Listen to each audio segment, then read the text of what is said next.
Ankleshwar railway station પર વંદે ભારત ટ્રેનની stoppage આપવા કેન્દ્ર અને રાજ્ય સરકારમાં રજૂઆત કરવામાં આવી છે. અંકલેશ્વર ઉદ્યોગ મંડળ દ્વારા રાજ્ય સરકાર અને કેન્દ્ર સરકાર સમક્ષ અંકલેશ્વર રેલવે સ્ટેશન પર વંદે ભારત એક્સપ્રેસ ટ્રેનનું નિયમિત સ્ટોપેજ આપવા રજૂઆત કરવામાં આવી છે. ઉદ્યોગ મંડળે રજૂઆતમાં જણાવ્યું છે કે અંકલેશ્વર દેશના મહત્વના ઔદ્યોગિક કેન્દ્રોમાંનું એક છે, જ્યાંથી મોટી સંખ્યામાં ઉદ્યોગપતિઓ, કોર્પોરેટ અધિકારીઓ તેમજ કર્મચારીઓ મુંબઈ અને અમદાવાદ વચ્ચે નિયમિત મુસાફરી કરે છે.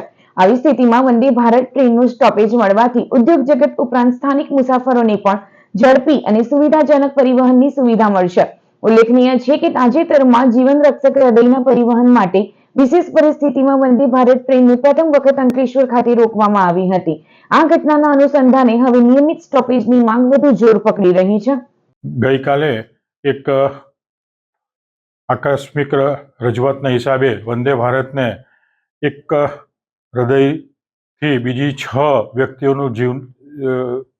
6 વ્યક્તિના જીવને જીવદાન આપવા માટે વંદે ભારતને અહીંયા એક હંગામી ધોરણે અંકલેશ્વર મુકામ ખાતે સ્ટોપેજ આપવામાં આવ્યું હતું.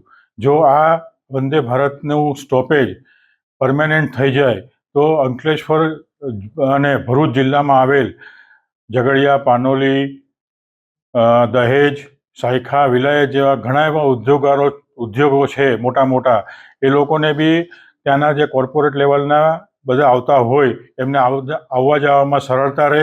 તો અમારે અંકલેશ્વર ઇન્ડસ્ટ્રીઝ એસોસિએશન વતી એક માંગ છે કે વંદે ભારત એક્સપ્રેસને પરમેનન્ટ અંકલેશ્વર ખાતે સ્ટોપેજ આપવા વિનંતી.